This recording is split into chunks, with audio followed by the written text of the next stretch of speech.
regular session meeting of the Mayor and Council of the City of College Park. I am Mayor Bianca Motley Broom. It is 7:31 and we have all council members present, so I will call the meeting to order. Our first item up for business is the Pledge of Allegiance. I pledge allegiance Allegiance to the flag flag of the United States of of America, America and to the and republic for for which it stands, which stands one one nation, nation under God, under God, indivisible, indivisible, with liberty with and liberty justice and for all. justice for all. Our invocation this evening is being performed by Chaplain Dent. Good evening, Madam Mayor, council members, administrative staff, and citizens of College Park. I'd like to say greetings and let us pray. Heavenly Father, we thank you for the opportunity to gather the community at this council meeting. We invite the Holy Spirit to rest, rule, and abide in us, especially during these times of great transition. We pray that you'll bless our country and the leaders of our nation. We thank you for giving our mayor, council members, and leadership unique gifts and abilities to guide the city of College Park. Refresh their spirits and encourage them.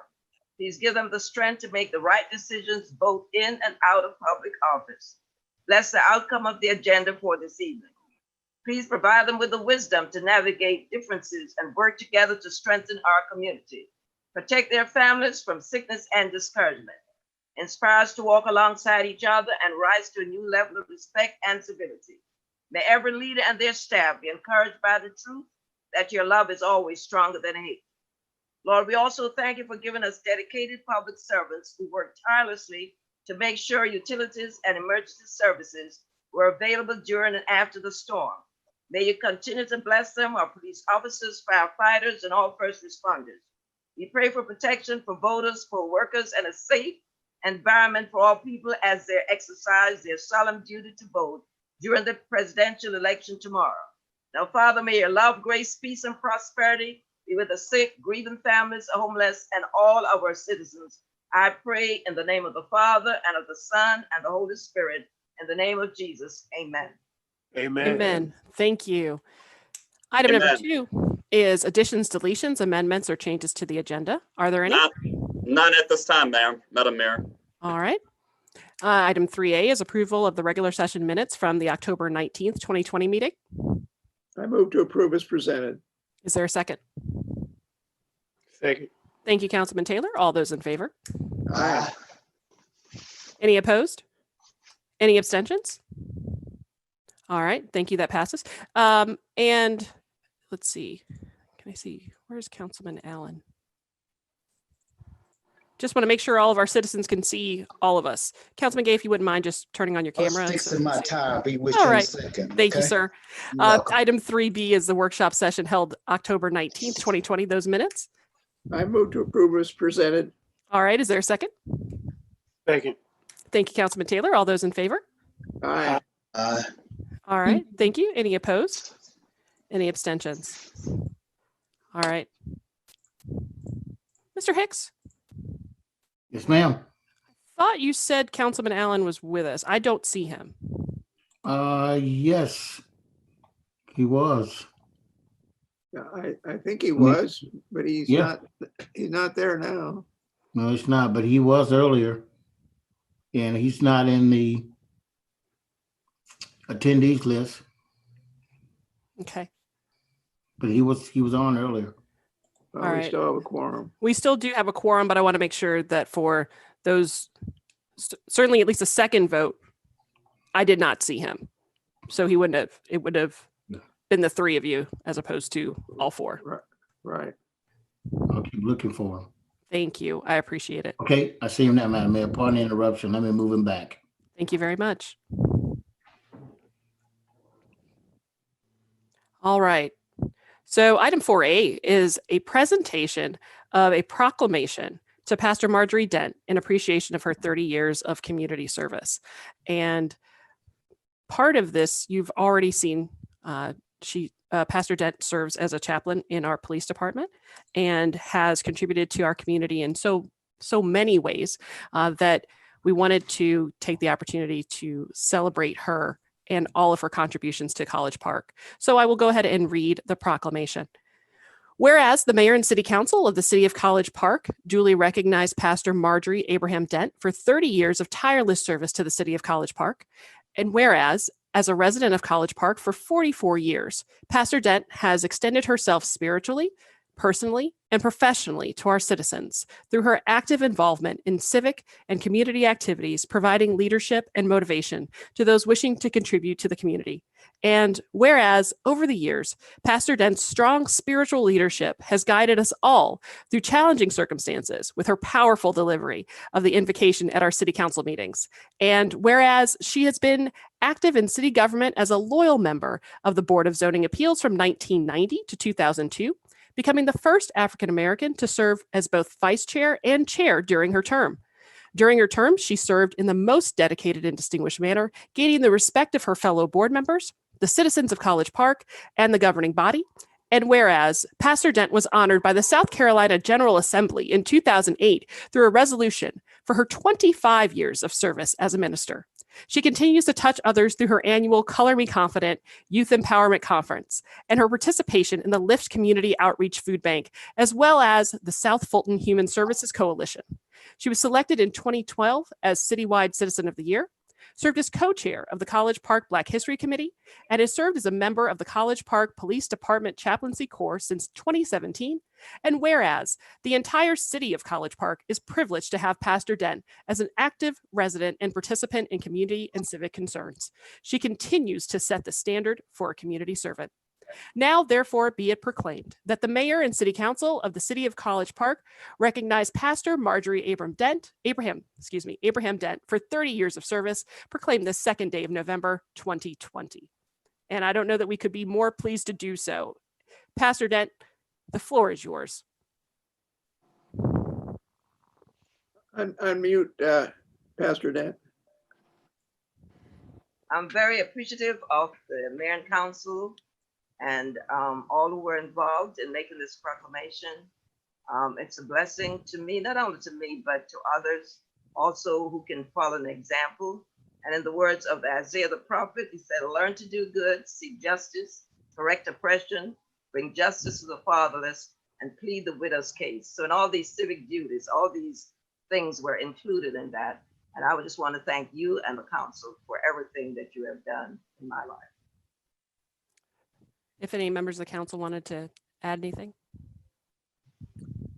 Well, Yeah, I I've would known like Pastor to- Dent for quite a while and delivered a couple proclamations to her congregation. And I just wanted to say, you bring credit to the city, you bring credit to your ward, and thank you. Thank you. Councilman Gay? Yes, I would like to also congratulate Pastor Dent for her service. She is a outstanding public servant as well as a neighbor. I've enjoyed working with her while on council.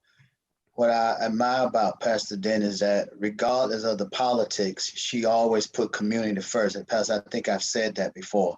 So congratulations and continue the good work. Thank you, Councilman Gay. Any other I council just members? like to say I've known Ms. Dent for just a few months, but it's been a pleasure. Every time I see you with a smile on your face, it just makes my whole day. So thank you very much. Thank you too, Councilman. Yeah, I want to say congratulations also. You do a great job in the community. You make young girls look up to you and the things that you're doing. Just continue to do what you've been doing. Thank you. Thank you, Councilman Taylor. You continue to set the bar high for all of us, and we are so grateful for everything that you do for our community. Thank you so much. God bless you. God bless you too.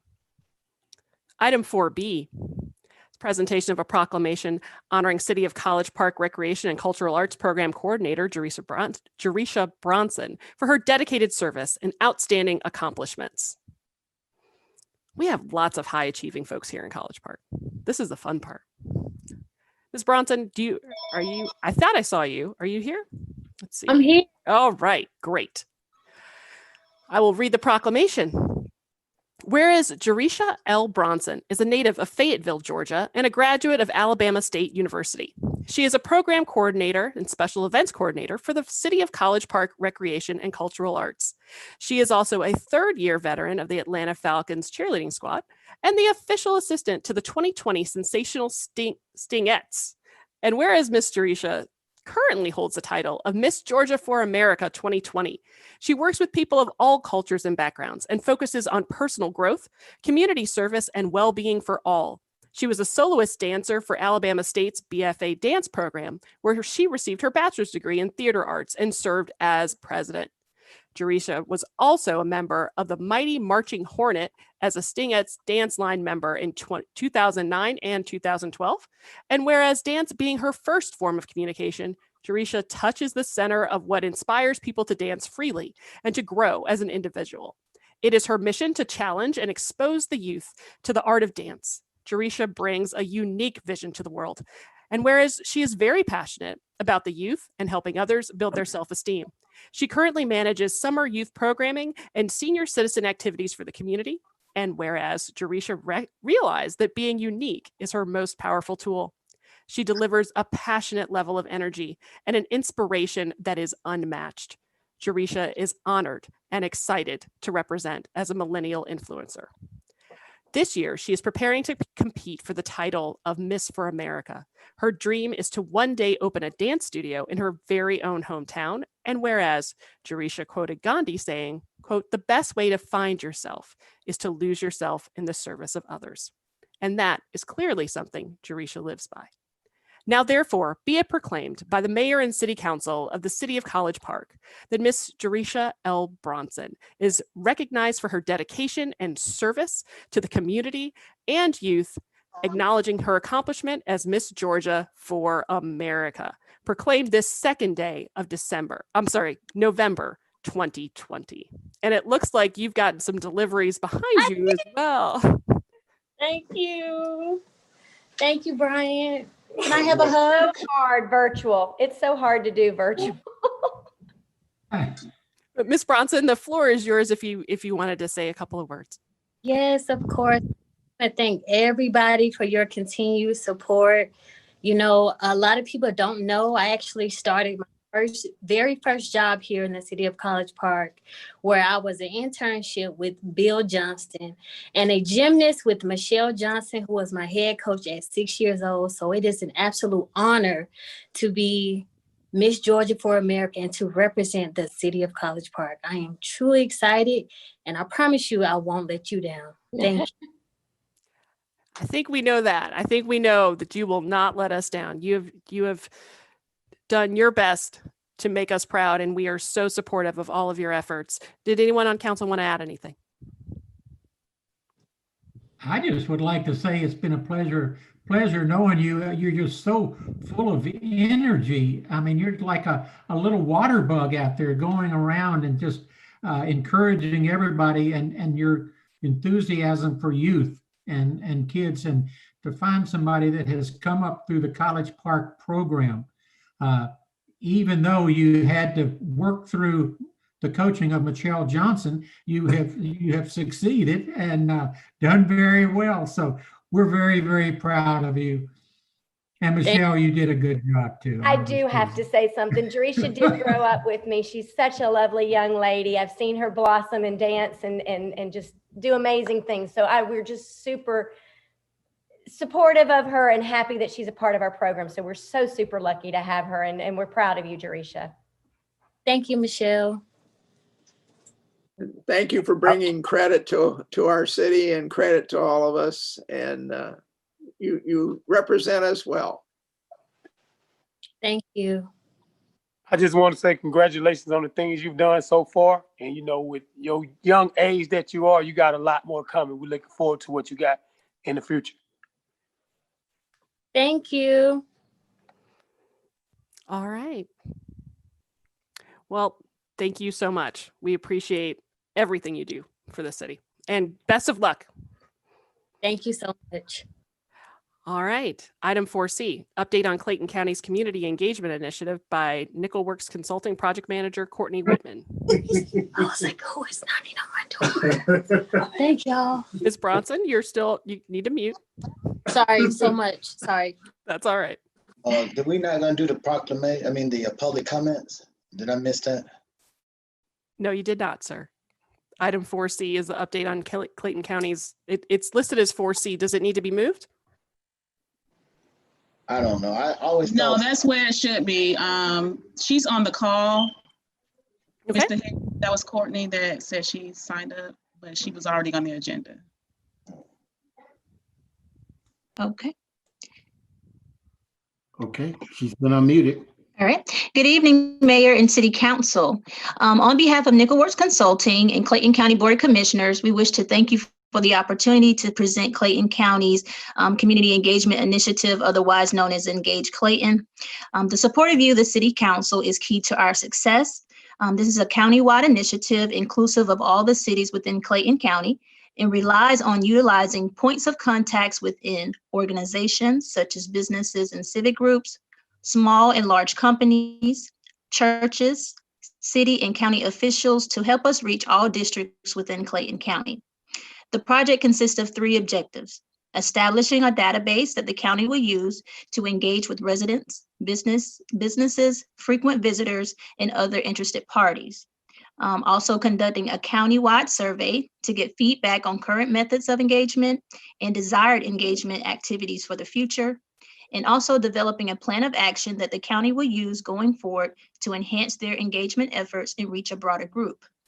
With the onset of COVID-19 pandemic, it became increasingly apparent that local governments need to communicate timely and efficiently with its residents, citizens, and commuters that live, work, and play in Clayton County. To that end, we are asking all who engage with Clayton to assist us in providing Clayton County with the best ways that the community wants to be engaged and informed. The best way to do that is by taking our survey, in which there are 3 ways to access it. We have a flyer that we have asked all the county, the city jurisdictions to share, and it has our QR code on it. Also, you can text Engage Clayton to 31996, or you can visit claytoncountyga.gov. If you guys have any questions about the project, I am always available. I could share my contact information in the chat. And to that, if you have any questions, I welcome them now. Does anyone have any questions? All right, hearing none. Thank you, ma'am. Appreciate it. All right, bye-bye. Shush. Ms. Moore, you are I'm not sorry. muted. My apologies. All right, we are at public comment.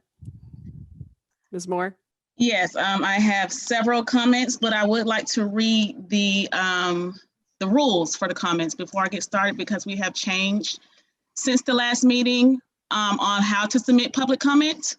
And there are now 2 options. Option number 1 is the old way, where you can submit your email to pcomment@collegeparkga.com no later than 7:00 p.m. on the day of council meeting, to include your name, address, and your comment or remark.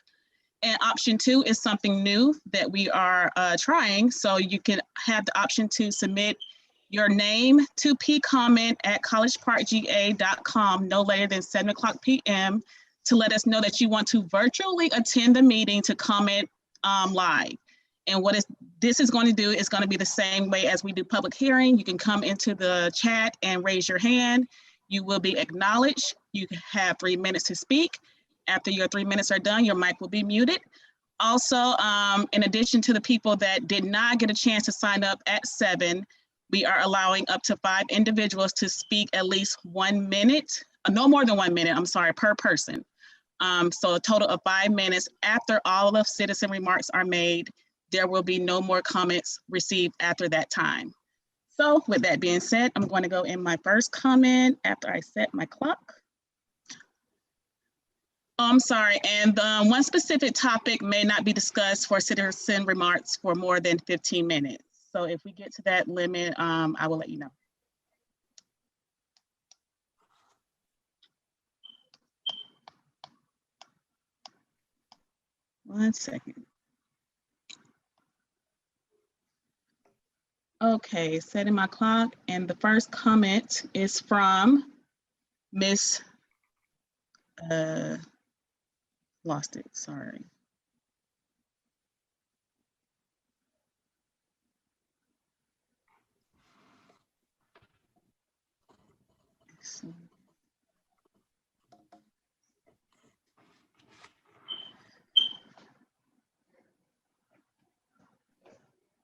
I'm sorry, 1 second, just give me a minute.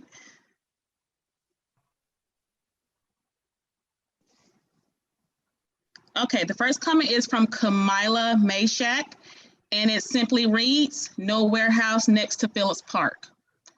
And that was it for that public comment. The next one is from Miss Ayola Kitwana, and it reads, "I do not want a warehouse built next to the park." And that's it for that comment. The next comment is from Geraldine W. Goodwin, and it reads, "No warehouse near park." That's it for that comment. The next comment reads, is from David, and it reads, "Don't need warehouse next to park, already too many tractor trailers in area. They comes up and down Herschel Road, especially during night. Also cemetery at JT Alexander and Atlanta Avenue still abandoned." And that's it for that comment. The next comment reads, it's from Dorothy Kirk, and it reads, "I'm opposed to a warehouse being built by our Phillips Park." The next comment is from Richard Harvey, and his address is 4617 Winthrop Drive, and it reads, "No warehouse for College Park, Ward 4, particularly not on the 18 acres next to the beautiful Charles Phillips Park. We speak against the proposed building of a warehouse now or in the future. No warehouse on the 18 acres. Richard Harvey. The next comment reads, from Richelle Mason. "Hello, City Council members. I reside at 4038 Jesse A. Dent Jr. Road. This is to voice my concern on improving warehouses next to Charles Phillips Park. Our community deserves better and more than warehouses to take away from what we really need in this area. Better community resources and food gardens, quality of life, quality of living. These are some of the resources we have been asking for. I hope with all of the development going on in the city of College Park, our community is represented in a way we can see growth. This is not only for our property values, but better living conditions, amenities, and constructive ways of beautifying our areas, not just the downtown. Warehouses is not what we need surrounding us. You don't want them around you. Thank you for your time and consideration, Richelle Mason." The next comment is from Jacqueline Robinson, and it reads, "Please, please don't build a warehouse next to our park. I think it's too dangerous for out children. We deserve better. Give us a grocery store or large community center that will cater to more than 50 people." The next comment does not have a name, but it reads, "To whom it may concern, we, the concerned community that live by Phillip Park, don't need or want a warehouse by Phillip Park in our community. Thanks for your understanding." The next comment reads, the next comment is from Geraldine W. Goodwin, and it reads, "No warehouse for Ward 4. To whom this may concern, we again are appealing to you for the Ward 4 community, which is totally populated with senior citizens, who in most households have several medical issues, and saying that we do not need a warehouse or wrap or any provisions for a drive up or drive through concert of any kind. As we stated, we are a senior community. We deserve as much peace and quiet as possible. Please do not allow this disturbance of our lives to take place. We do not need this. Thank you, residents of Ward 4 for over 40 years. Next comment is from the Carmichaels, 2626 Brandon Road, College Park, Georgia, 30337. Please be advised, we are not okay with the changes to be considered. We are a senior community, no warehouse, no drive-up concerts in our 18 acres in Ward 4. Thanks. The next comment is from Derek Williams, and it reads, hello all, my name is Derek Williams. I'm a resident of Ward 4, and my response for the warehouse being built and the drive-up concert is no. What I would like to see in our Ward 4, is for Ward 4 to invest in entrepreneurs, business owners that live, work, and play in Ward 4 and develop a business coalition amongst one another and create a clear path for our young Black youth. Respectfully, Derek Williams.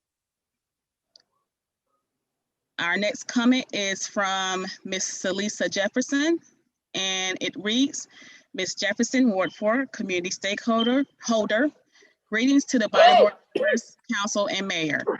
As a community advocate, I oppose the proposal for a warehouse development in the 18 acres located adjacent to Charles Phillips Park. Opposition of this type of development should be apparent to anyone with intelligence. I'm sure you have knowledge, read, or heard in the news numerous communities protesting the development of any warehouse within a 1/10 of a mile radius to a residential community. How could anyone with intelligence allow a development of this nature to be built next to a community park? We would gather all community stakeholders to fight and protest any development in the 18 acres, which devalues our residential property and disrupt our quality of living. I would never be a complainer, but I always fight for the rights of our children, families, and citizens in College Park to live a productive and progressive quality of life and lifestyle because I have care, concern, and consideration for others. If you are a public servant, then your priority of service is to serve the needs of the residents. Our need for the 18 acres should be for BIDA, council, mayor, or Councilman Gay to create a motion to turn the location into the following. 1, a conservatory by expanding the park into the 18 acres, just like Piedmont Park Conservatory. 2, utilize the location for additional community parking, or 3, build the Jamestown Community Center. The development of a conservatory park with the parking or Jamestown Community Center are the highest and best use developments needed for the vacant, blighted, and deteriorated 18 acres. Consider this as our notice for immediate opposition and cancellation of all warehouse development proposals in the 18 acres located adjacent to Charles Phillips Park. Thank you for your time, service, and accountability, the College Park citizens. Our children matter, our families matter, our quality of living in the city of College Park matters. The next comment is from Linda Bright, and it reads, no warehouse, no drive-up concerts on the 18 acres lot located in Ward 4. We are a senior community and the above proposals would cause safety hazards to our community, to our neighborhoods. GICC parking lots are the prescribed location for drive-up concerts. Thank you in advance. Coco Bright, 2623 Brandon Road. The next comment is from Kenyon Martin, and it reads, as a resident of Ward 4 for 30 years and a student of Lakeshore High School, I cannot understand why it is so difficult for our area to beautify itself. We do not need any more warehouses along Roosevelt Highway Corridor. If this was Roswell or Alpharetta, this would not be a problem. Therefore, I ask for all city members to stand for us for what is right and just. The next comment is from Lucy Motley, and it reads, November 2nd, 2020, rumors of warehouses being built in Jamestown area. Greetings, Mayor Bianca Motley Broom and Councilman Roger Gay. I'd like to begin by thanking both of you along with all of the staff of the City of College Park for all of your hard work and efforts to ensure that the residents here are safe and the city is welcoming, pleasant, and a welcoming place to live and work. I'm hearing rumors, and that's what hope that they are, as have not seen in print anywhere, that there is a possibility that the area behind Phillips Park may be leased or sold to become a location for warehouses. This is very disturbing, if true, as it is a residential area. The park seems to be well maintained and brings beautiful to the corner of Riverdale Road and Herschel Road, as well as provides a safe place for children and families of the city of College Park to enjoy themselves. Placing warehouses in the area would bring with it many negatives, such as decreased property values, trailer trucks driving through the neighborhood, vandalism, and obvious eyesore, etc. I hope that this is just a rumor and I'm overreacting. As a longtime resident, 29 years, I would be vehemently opposed to the idea of placing warehouses in my community. It has always been such a pleasant place for families to reside. I would hope that we could put our creative juices to work and think of a better way, a more neighborhood-friendly and more productive way to utilize the land. I would greatly appreciate someone addressing my concern. Thank you in advance. Lucy Motley, 4227 Glenda Drive, College Park, Georgia, 30337. The next comment is from Jesse Phillips, and it reads, good evening, Mayor and Council. I'm writing to express my concerns reference to the proposed concert in Ward 4. Ward 4 is basically a senior resident community. We are not considered on any of the things that are brought into our ward that we are certainly against. We were never considered on the soccer field, the splash pad, and now a concert. We do not use any of these things and we do not want them in our community. They only benefit the people of our community. They are of no benefit to seniors and we don't want the noise to be extra traffic. We would like some representation who considers seniors. We are not against progress, however, we would like to be included and have a voice. Please consider us as seniors and not vote to have this noise all around us. We just want a safe, quiet community. I appreciate your consideration. Thank you for allowing me to express my concerns. Jesse L. Phillips, 4124 Williamsburg Drive, College Park, Georgia, 30337. The next comment is from Sandra, and it simply reads, no to warehouse. The next comment is from David Cole, and it reads, I'm writing as a concerned citizen in the great city of College Park. I moved to the city in 2016 because of the community's involvement, well-financed and structured government with a progressive outlook that included all citizens, for example, City Fest, Seniors Ball, Cities Night Out, and more. These things changed, but not for the good for the entire community. My purpose for this email comment is things happening in Ward 4 that I wasn't aware of until now. My questions are, what concert is planned hosted by Councilman Roderick Gay? And has the entire council agreed that Ward 4 will inherit or need a water park near the new soccer field? That's Ward 4 citizens can't use. I believe that any taxpayer funds can be better used to protect and provide for citizens we currently have, especially the seniors and the youths. That's how we promote the great city of College Park, which will increase our population by bringing in more middle-class families. And if I may add, I'm not closed-minded to progressive ideas that we as a city can enhance our communities, but share the information your citizens before the day of your vote. Thank you for your response and consideration in advance. David Cole, owner of Cole's Personal Service, 4325 York Road, College Park, Georgia. And I have a comment here from Minnie Jenkins, and it reads, from Jenkins, 4062 Glenda Drive. Evening concerts. Ward 4 is a community with a large number of seniors that have invested in College Park through the years. Hosting concerts would not increase the quality of life for Ward 4 members, but only draw increased potential for rowdy activities, additional noise, pollution, and potential safety concerning with an aging community. As a community, we do not understand how these decisions are made without having any community input. Splash pad. It seems redundant to place a splash pad in Ward 4 when we have a lovely pool and water center as a part of College Park recreation for all wards to enjoy. Our children have many memories going to that water park each summer and even taking swimming lessons there through camp offerings. The current water area has dedicated staff to ensure the safety of the water patrons and actively protect the safety of children as they are playing.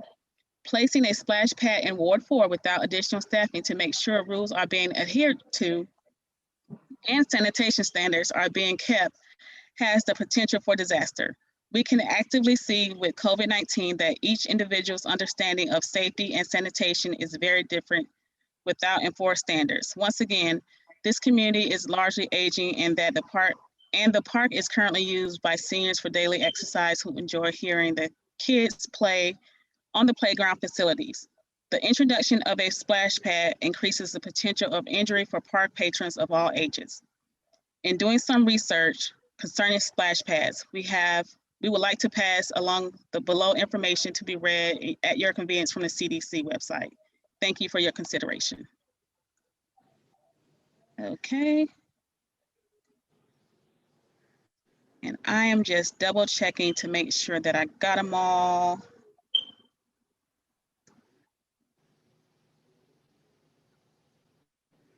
I think that's it.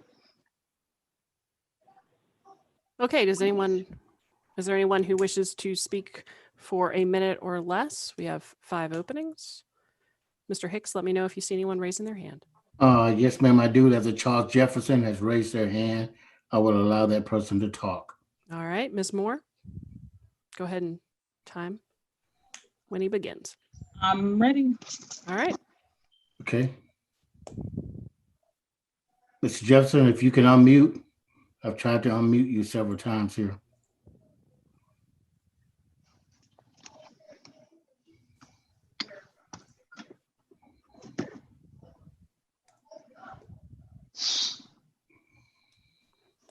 Mr. Jefferson, if you can go ahead and unmute yourself, the mute button should.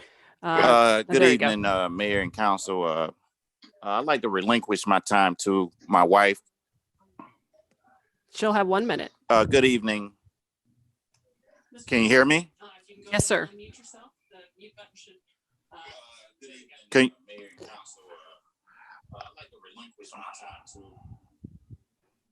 I would like to relinquish my time to my wife, Celissa Jefferson. Okay. Ms. Jefferson's already spoken, so if there's anyone else who wishes to speak, because she submitted a comment. Hello? Ms. Jefferson?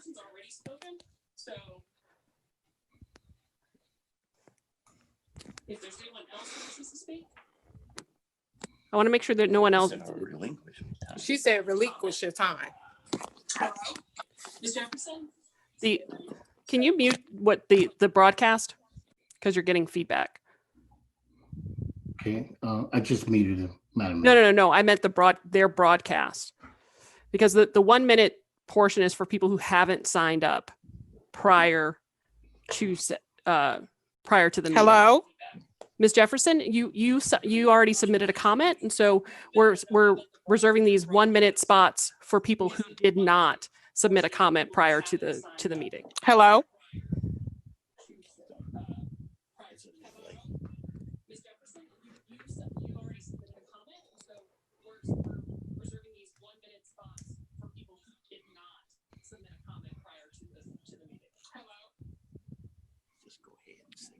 All right. So, hello, Ms. Jefferson, you've already had an opportunity to voice your public comment. And so, if there's anyone else who wishes to speak, so since my husband has, Mr. Hicks, is there anyone else who wishes to speak? No one else has raised their hand. It's open. All right. Is there anyone else? I don't see any other hands raised. Exactly.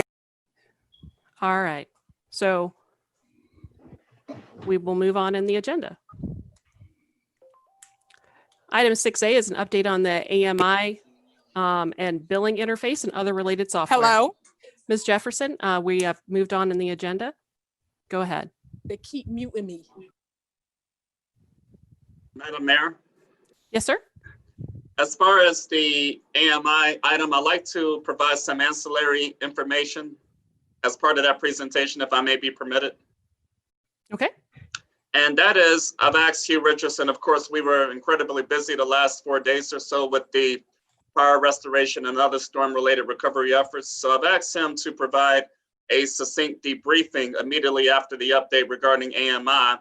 And I would also like to discuss some other formalized assignments for an emergency management coordinator. It's not an additional new position, but it augments a responsibility for an existing position. I'd like to make arrangements administratively to get to that place, as well as to be in position to outline a formal list of protocols associated with future opportunities to be responsive and offer external communication with respect to emergency issues and challenges along these lines. I've also asked Chief Information Officer Michael Hicks to be in position to talk about some technological capabilities currently available to the city of College Park to incorporate in terms of our emergency management response activities. So that's a bit more information than the agenda calls for. I just thought it would be productive to utilize the time wisely so as to provide a response and update accordingly, if we may be permitted. All right. Thank you, Sounds ma'am. Thank you very much. So Hugh Richardson, briefly with the AMI update, addressing any questions, and from there, yourself, along with Michael Hicks, will offer brief comments in terms of where we go in terms of future opportunities to best respond to emergency management issues and notably external communications. Hugh Richardson, please. Okay, the first page is our update on our access point communication. It's gone well, as you see. It has been pretty consistent, although it was interesting to see how they jumped around during the recent storm, but they're back settled down now. Next page. Yeah, this is our repairs and updates on that, and that is still going well. We're still replacing some water meters and registers for the water meters, endpoints and wiring repairs and 9 resets. So we continue to whittle down the manual reads that are related to the communication in the field. So we're doing good there. Next page is our update of our, well, first of all, we contacted 37 more customers about the water leaks in October. And then here's our kilowatt hour sales, different from the pandemic. And I've added 2 columns this time. One is all customers, which includes the data center, and the other column was without the data center, which I've been providing in the past. And it's not as bad if you just consider all customers, but the data center hasn't really changed much, which changes the math a little bit. But not sure what happened in September, but since May, it's not been that bad except for September. Anyway, we'll continue to monitor this as we go.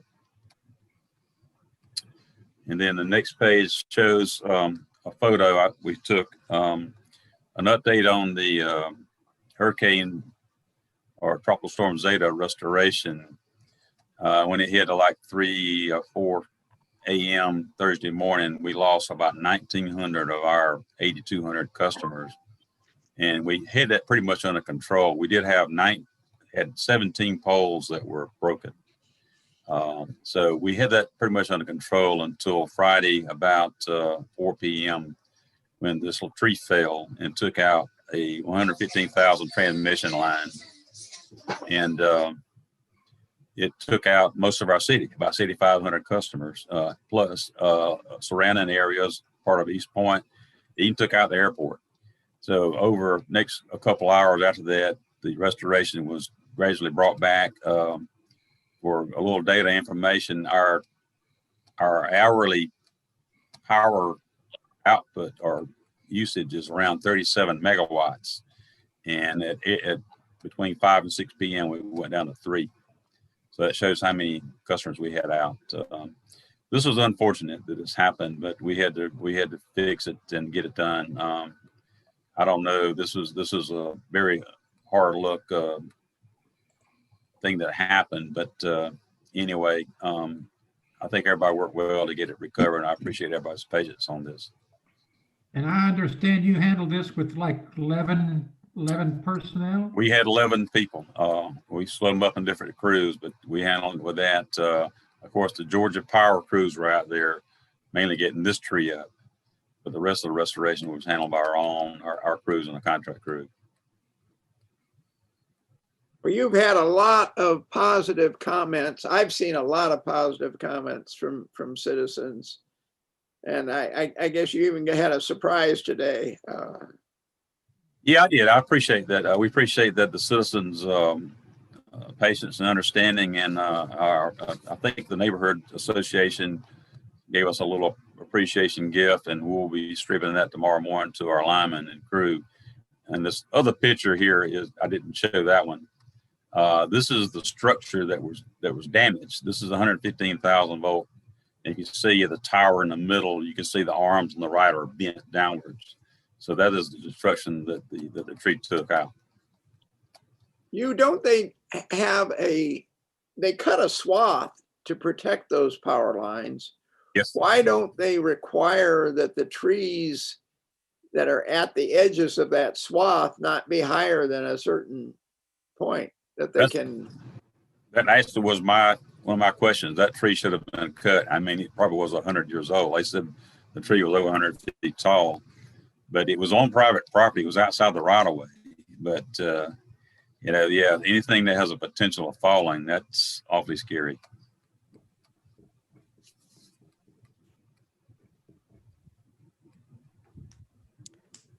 Any other questions for Mr. Richardson? I have one with regard to the water meters. You indicated that we had 30, I think it was 37 people that you notified about water leaks. Now, is that were those all new water leaks, or is that a cumulative total for, I'm trying to get a feel for how many of these you notified last month and they still have the water leak. Do you notify them again this month? Yeah, these are all new. These are all new. And I asked Eric, who's contacting them. He said everybody are repairing there. So these are new. That's amazing. Yes. What about power rereads? You think any of that is because of the rate that has gone up and people's bills have gone up and they've asked for a reread, or?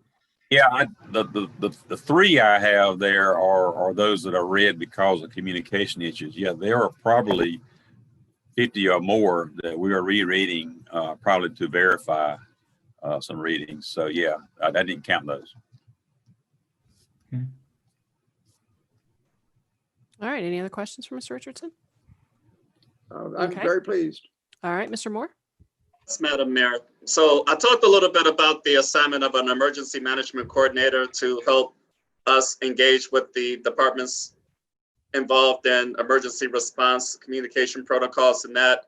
So I will be proceeding with that arrangement this week. And so in next week's report, November 13th City Council information letter, I'll provide a more formal written update in terms of how that worked.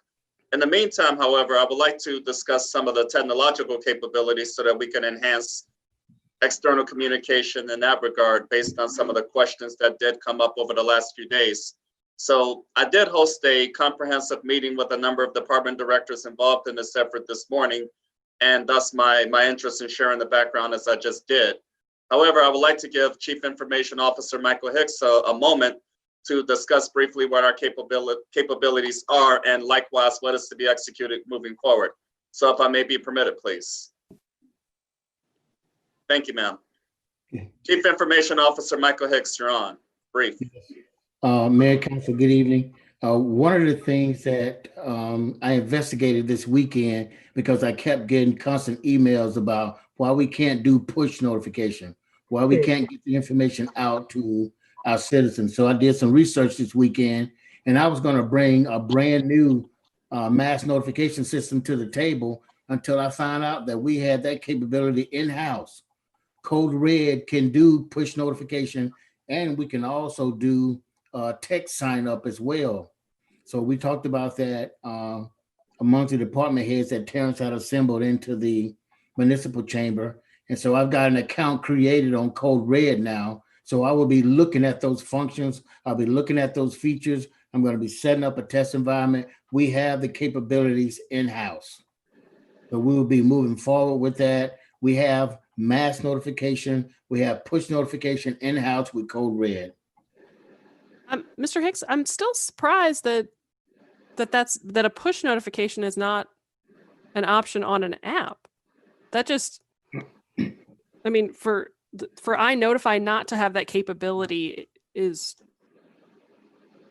kind of stunning to me. No, ma'am, actually, it does not. That system was designed for citizen response and work order system. Now, what it does has, it has a work order system. Let's say, for an example, 15 people put in a iNotify about electrical issue. Then I can go into that particular portal and send a notification out to those 15 people with an update. But it does not have the capability of push notification. But we have that through our Code Red software that we have in-house. And I'll be looking at that. Do we have It's to for our, primarily for making requests into the system for people to notify the city as opposed for the city to notify them. understood? I mean, but I mean, the East Point app has that capability, because I know that folks were receiving emails regularly about the status of their electrical outages. Also, Mr. Hicks, would citizens have to opt in for those text messages, or would we just be able to text the numbers that we have already in the Code Red system? Well, we'll be able to text the numbers that we currently have in the Okay. Code Red system. Now, for an example, if we want to create a word like College Park, we can have them text the word College Park, and we will send them information where they can sign up on their phone. They don't always have to go to the website and fill out that form. Oh, that'd be great. As it stands now, though, if you go to collegeparkga.com and go all the way to the bottom, you'll see a Code Red box, and you can sign up for alerts from the city for emergency issues and the like. But Code Red also has the text feature where you can create a word, have the people text it, and they can sign up on their phones. As of right now, do we have a word? No, I'm thinking Okay. about creating College Park Okay. with Tam's approval. Okay. I can create the word College Park. I was just saying, if someone wanted to sign up tonight, that's what I was saying. You go to our website, you scroll to the homepage, you go scroll almost all the way down, and you can sign up for Code Red. All right. Does anyone else have any questions? Mr. Moore, actually, I do have a question. So are you anticipating that an emergency coordinator would be writing some of this down so everyone has an understanding? Because certainly I think that we have the potential to have at least sort of one point person in every department. Doesn't necessarily have to be that department head. And you and I discussed that this morning, who's responsible for disseminating information so everyone has an understanding of what's going on. So Yes, ma'am, that's exact. I'm sorry, ma'am, please. Go ahead. Now, I was just here to chime in to support your comments, and that is exactly correct. So an emergency management coordinator, again, it is an existing staff person who's actually received training and certification in that background and that. And so we would simply formalize that arrangement with an existing staff person resource. Yet each department will have a point of contact or representative to interface with that person accordingly. So I likewise anticipate some initial written commentary regarding policies and programs, or policies and protocols, pardon me, via next week's information letter report to you all. So that will be the first communication in terms of a formalized structure. And part of this Wednesday's executive team meeting will be to formulate direction with respect to each individual department having a point of contact, as you've outlined in our discussion. So yes, ma'am. Okay, great. Terrence, I have a question. Sir. I had several people that said they tried to call the police emergency number to report a power issue and so forth. Yes, sir. Why can't we use iNotify CP to have a category that says my power is out? I know we know the meter has gone out. Another issue along similar lines is we have a lot of lights, LED lights that are turning blue. There's a defect in the manufacturing process. I've reported a lot of them. Citizens have reported some of them to me, and I've reported those.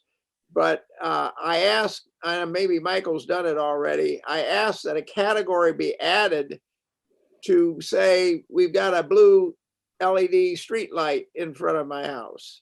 Yes. Has that category been added, and can we add a category just to say my power is out?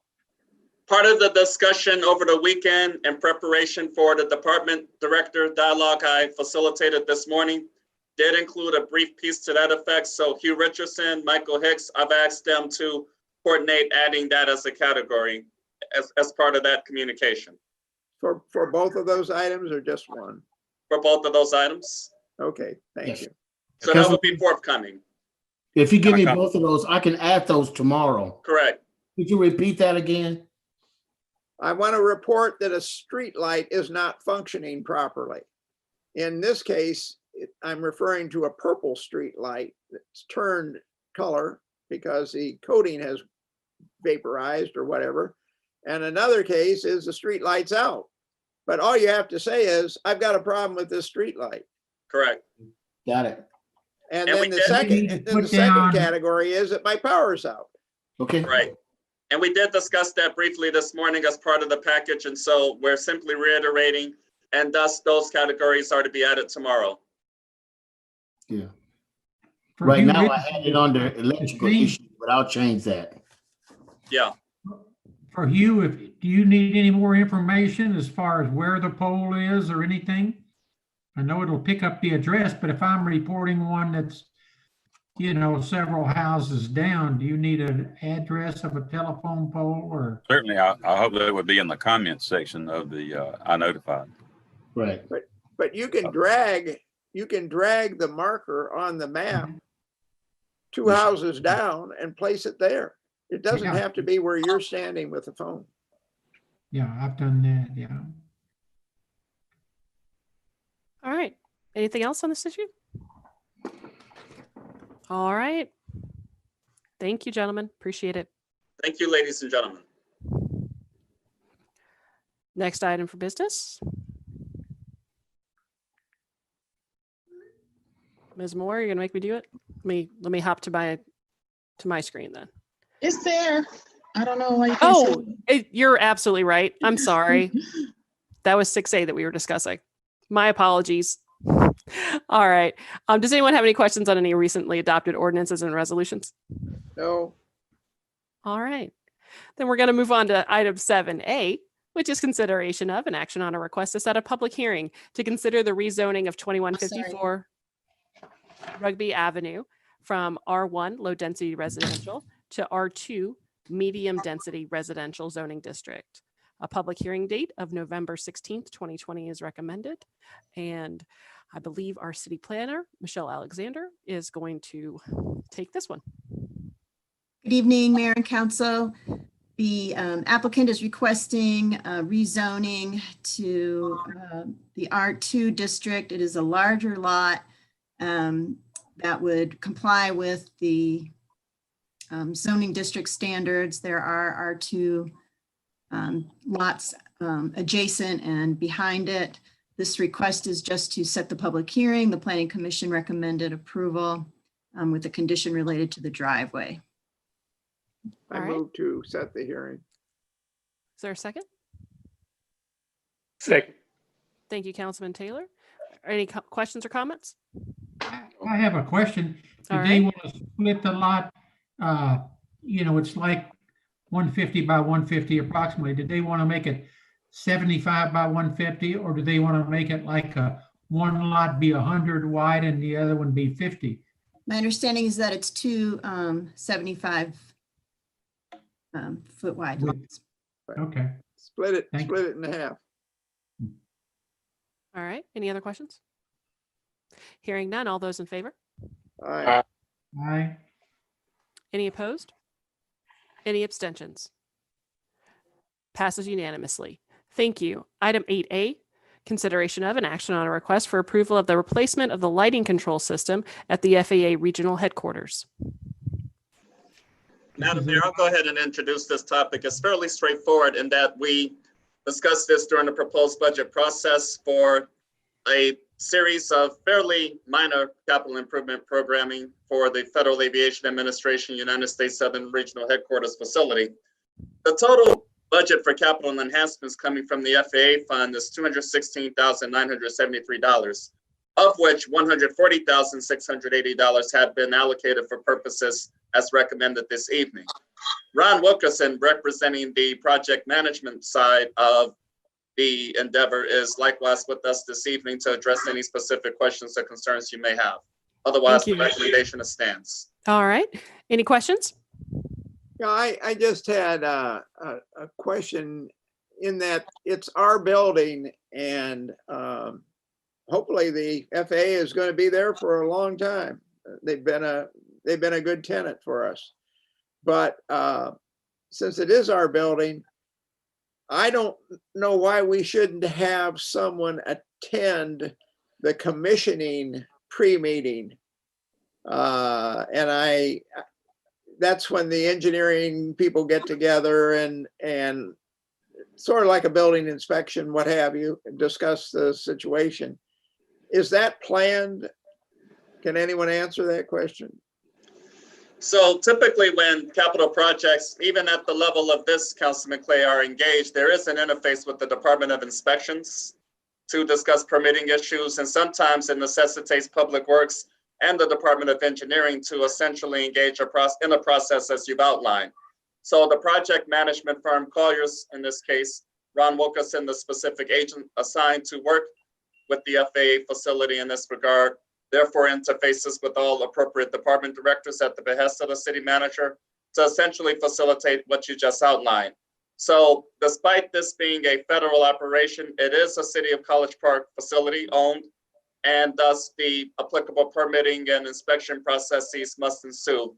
And that type of meeting environment does take place to get to that place. Okay, so the city will have a representative outside of Mr. Wilkerson at that meeting. That's correct. Okay, that's all I wanted to know. City Department of Inspections and Ron Wilkerson, I would like for you to affirm what I'm talking about, please. I think that would be very helpful for Councilman Clay and all others.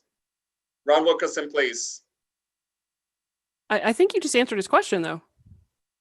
We're going to have someone present. Yeah. Right? Yes, I'm simply asking Ron Wilkerson for the record to affirm the same. Is he here? I'm good with your word. Does anyone have any other questions? Fair enough, okay. But I'm nevertheless, gonna move to Okay. approve. All right. Is there a second? Second. All right. Thank you, Councilman Allen. All those in favor? Aye. Aye. All right. Don't hear any abstentions or any nays on that one. Sounded like all four of you there. So we have unanimous approval. Item 8B is consideration of an action on a request for approval of an agreement between the City of College Park and the Atlanta Regional Commission to proceed with the services of the ARC to update the City of College Park Comprehensive Plan. We're back to Ms. Alexander. Yes, so we're excited that the Atlanta Regional Commission has the service to help local governments write their updates to their comprehensive plans. What you have before you is the memorandum of understanding. There is no cost associated with this. It lays out the scope of responsibilities that the ARC will deliver and the intended responsibilities for the city to deliver for this project. All right. I'm sorry, Ms. Alexander. I didn't mean to cut you off there. So I was just saying we're requesting approval of the MOU. I took issue with one thing. They were only going to guarantee us one public meeting. I've been saying though, good news. We have such a great staff and communications, and we're eager to go out and work with the community to supplement those efforts. So we know the community wants to be engaged. All right. Because I one have meeting one just doesn't question. seem sufficient. Agreed. Mayor, I have one question. Yes, sir. And that is, are there any changes to the agreement from what we saw at the last presentation? There are some slight changes. What we had at the last presentation was an example from other years. The ARC has refined it to be clear that it is the city's responsibility to generate our own work program, a 5-year work program. In the past, ARC had it on their side to do the draft of that. Instead, ARC says, well, we'll give you input and we'll help you with analysis, but really that's for you all to come up with. Similarly with a report of accomplishments and also with the CIE, the capital improvements program. chapter of the comprehensive plan that's on the city. That's the main modifications. Do you have any problem One taking on other- that responsibility? Excuse me? Do you have any problem taking on that responsibility? No, I think it's appropriate. We wind up doing it anyway, in that we work with all the department heads to say, what is your, what are your needs? What are your plans? What is your program? I suspect it's because maybe other jurisdictions might have been less responsive in meeting deadlines, honestly. That's what I think that's about. Okay. The other thing that ARC is adding, actually, I wanted to mention is they're providing also online support. So there'll be a lot more communications digitally that we can make available about the project. I'm going to move to approve. Is there a second? Second. Thank you, Councilman Taylor. Are there any other questions or comments? All right, hearing none. All those in favor? Aye. Aye. Any opposed? Okay. Any opposed? Any abstentions? All right, passes unanimously. Item 8C is consideration of the Southern Fulton County Comprehensive Transportation Plan. We had a substantive discussion about this at the last workshop meeting 2 weeks ago. I did want to bring to the group that had some preliminary conversations with MARTA about one of the things that will be a key in terms of conversation for the next T-SPLOST, which is the plan at this point to attempt to get bus rapid transit on South Fulton Parkway, and what that would mean for our city and others in South Fulton. Certainly, South Fulton Parkway is not an artery that touches much of College Park. We do have a little bit from a relatively recently annexed property, but it's something that we need to keep on the radar. One of the things that I like about the Southern Fulton Comprehensive Transportation Plan is it has a conversation about BRT on 29. And I think I think that touches 6 out of the 8 cities within the South Fulton region. And certainly we know that 29 is a heavily used artery to get people north and south. But it is just something that should be on your radar. But does anyone have any questions about this plan? I got my corrections that I brought up at the last meeting. They've been implemented in here, so I'm good. Okay. But you're scaring me a little bit, Mayor, with bus rapid transit on 29. If I remember rightly, BRT requires a separate dedicated lane, does it not? It requires a dedicated lane, and so it would be, there would have to be expansion on 29 in order to make that happen. Well, that would be difficult to do in the city of College Park downtown. Agreed. And that is one of the reasons they're looking at South Fulton Parkway. Okay. However, it would require an ask of us in regard to the portion of T-SPLOST that we would take in for the next round. Is that ask worth it? We'll shelve those considerations and talk about it a little bit later. But I have one question. I just didn't know, did they take into these plans the consideration of 6 West at all? Do we know? Yes. all right, there's your answer. If I may, yes, they have to, they use because it was a DRI, and they use all the traffic studies information, of these large impacts on the overall network. So they did take into account for modeling the future need and capacity of our network. I was definitely happy to see the Old National 285 exit getting some attention. Amen to that. Yep. Any other questions? Is there a motion? I move to approve. Is there a second? A second. All right. All those in favor? Aye. Aye. Any opposed? Any abstentions? The motion passes unanimously. Item 8D is consideration of an action on a request for approval to renew end user licenses for Microsoft 365. Mr. Hicks? Yes, Madam Mayor, this is just a renewal for our Microsoft license. We got 350 E3 and about 150 E1s. It's just a renewal. The price is spread among all 14 departments. Any I questions? move to, All right. Hearing none. Councilman Clay, you have a motion? yeah, it's a no-brainer. I move to approve. All right. Is there a second? Second. Thank you, Councilman Taylor. All those in favor? Aye. Aye. Aye. All right. Councilman Gay? Aye. Thank you. All right. That is unanimous. Thank you, gentlemen. Item 10A, policy guidance regarding contracts for special events. Is that Mr. Moore or Mr. Denmark? A little bit of both. However, I should defer to City Attorney Winston Denmark. Okay. Mayor and Council, the issue is the contracting ability of certain city officials. As a practical matter, the mayor and council has all contracting authority in the city.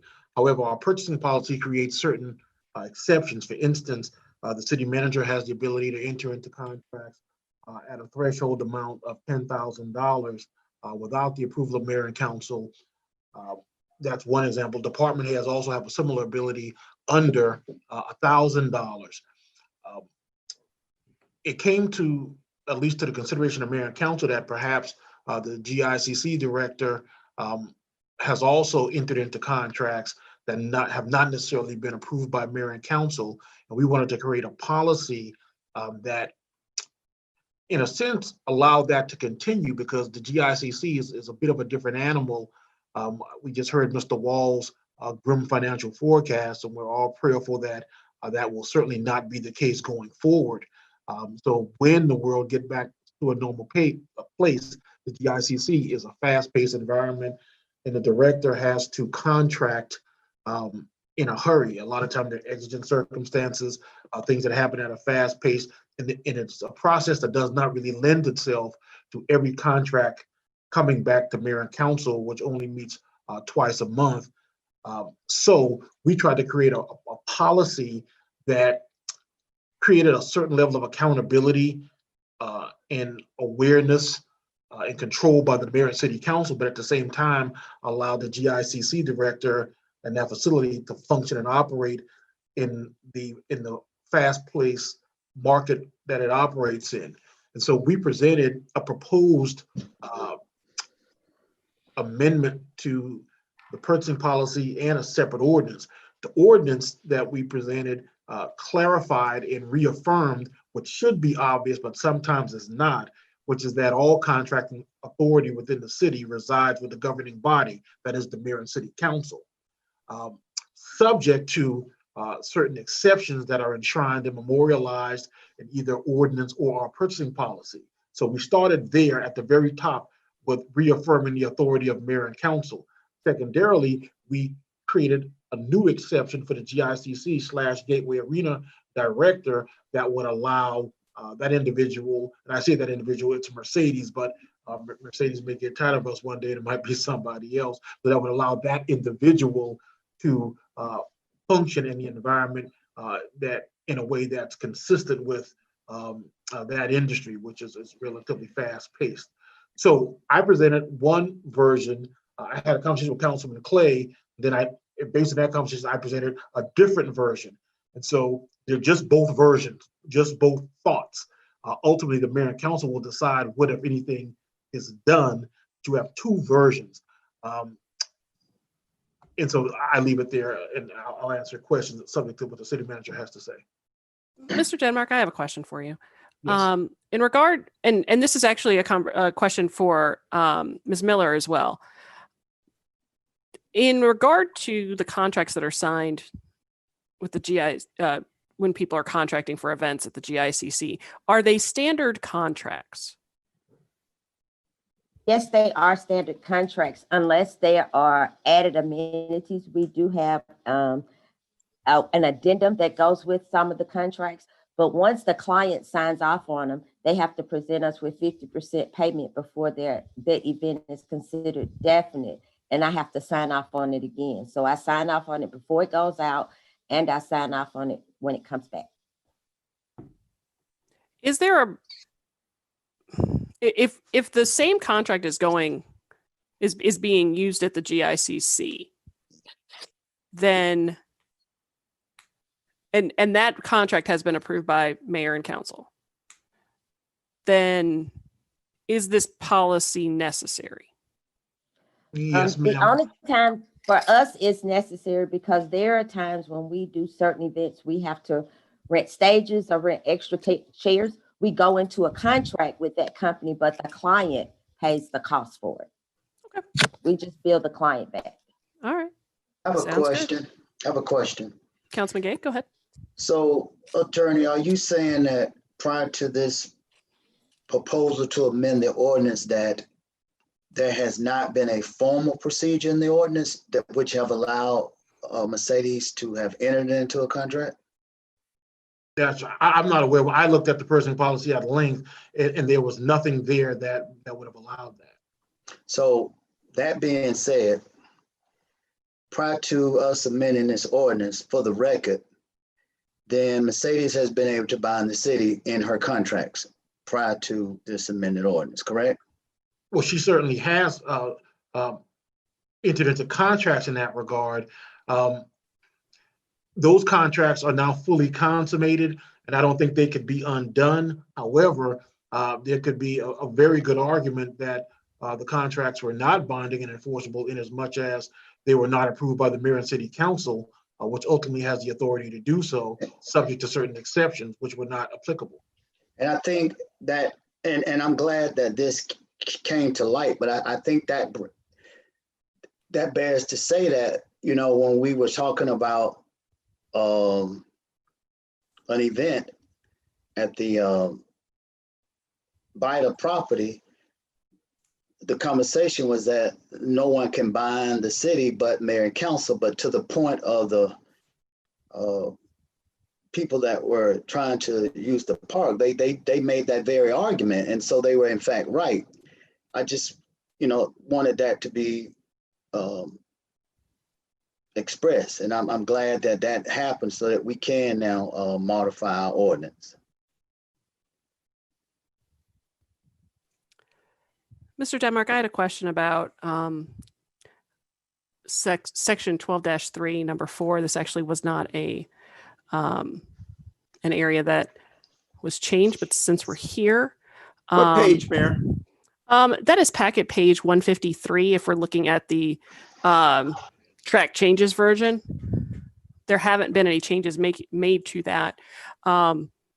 But it indicates that an employee making unauthorized purchases will be held personally liable for the cost of the purchases. Yes. Does that include us? I would elected not. Officials? I would not say so. The use of the term employee, if we give that phrase its ordinary meaning, it would not apply to elected officials. But I would point out, though, a couple of things. First and foremost, the fact that a practice persisted for a period of time doesn't give it legitimacy. So if the council wanted to repudiate any contract that it did not approve, it would certainly be authorized to do so, even if the contract or the vendor with whom the city official contracted lied to their detriment. So they could say, well, based on this contract, I spent $100,000, and now you're telling me that the mayor and council don't accept, they repudiate the contract? And I would say, yeah. And there's case law in Georgia going back 100 years, which says that the city could. So that's why I believe this policy is necessary, so we don't even open the door to that argument in the future. Okay, understood.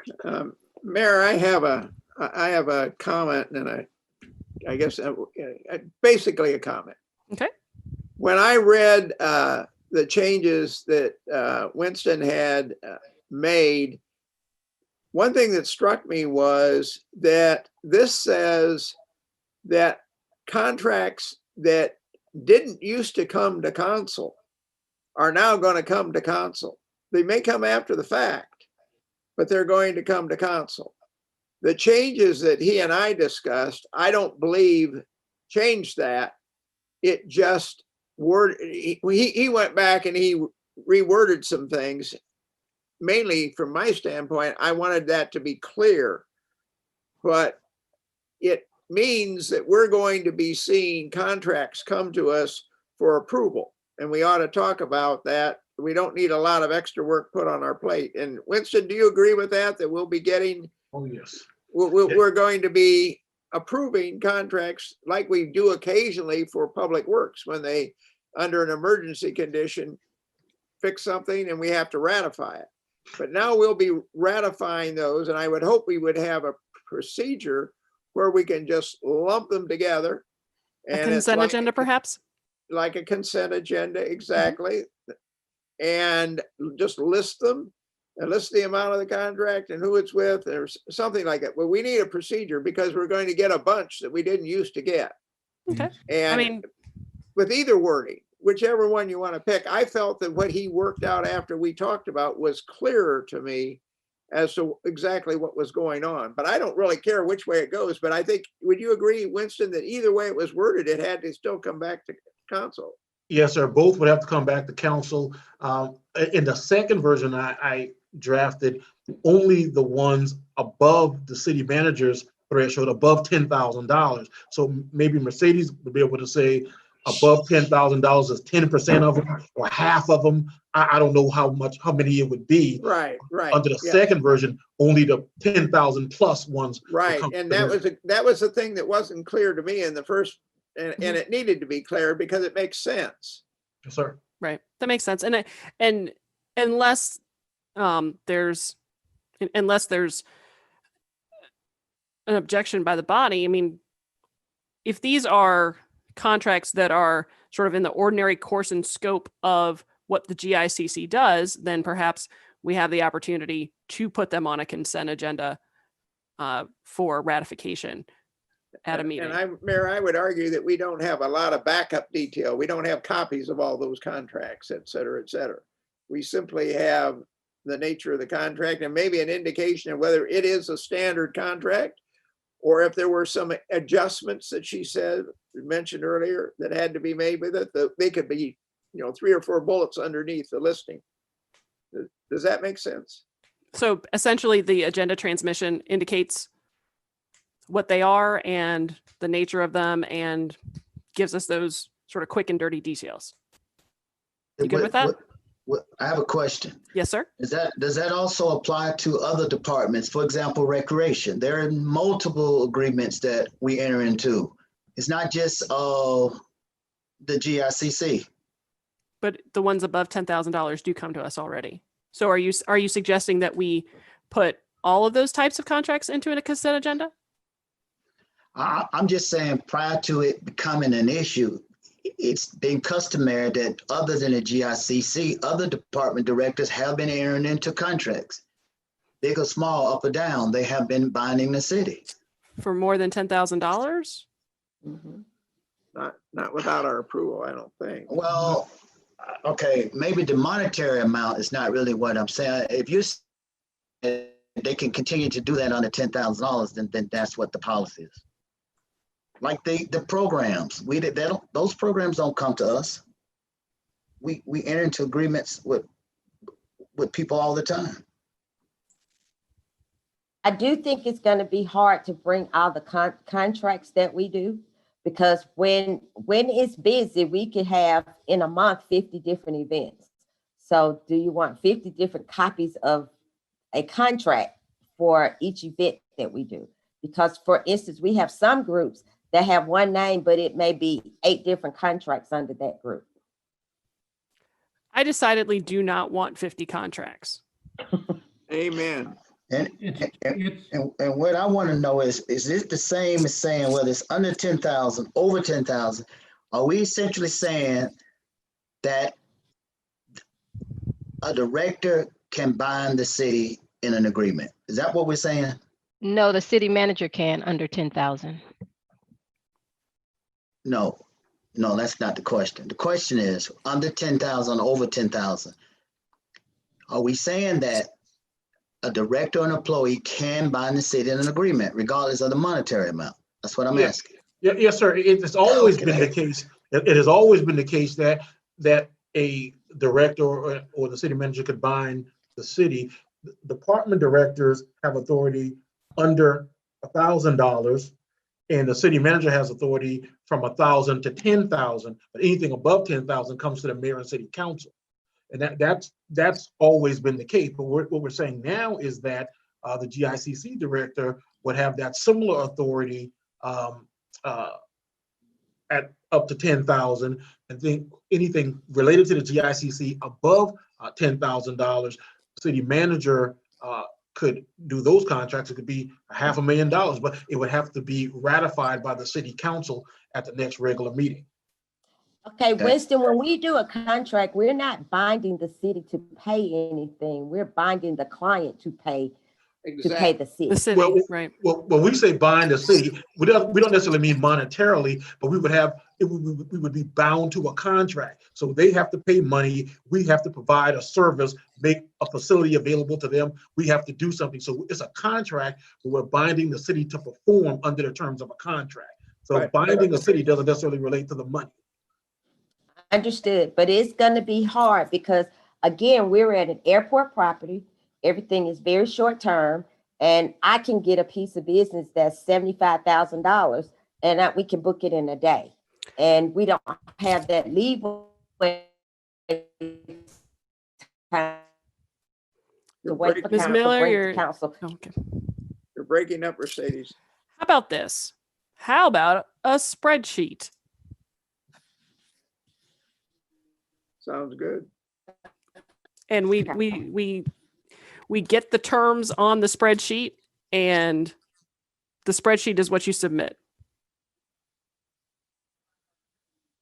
Is that doable? And you have a comments field on the right, like many spreadsheets. And if there's anything unusual about it, you put it in the comments field on the right-hand side. Okay. Is that doable? It is, but it's kind of duplicating the 10-day because everything on the 10-day is usually contracted. Well, do you have a report that your system puts out that you could just give us a copy of that? Uh-huh. The question is how often do you want it? Once a month or like the 10-day? When I put out a 10-day, it tells you the groups that we have contracted with. Yeah, but that is, let me just speak for myself. What I would like to know is the name of the group, the amount of the contract, maybe the presumably the date, and is there any variation from the standard? You know, you could have columns with boxes in that we provide food, we provide this, we provide that. And you put an X in the column saying, yeah, we're doing it for these. And if then there's any special condition, you just put it in the comments field. Is there a report like that your system puts out? The name of the game, what we're trying to do is minimize the work all around. And the 10-day report Okay, does just about that. But on the month end that we turn in, the month end gives you the name of the group, the revenue from food and beverage, electricity, all the revenue that we get, and then the total for that group.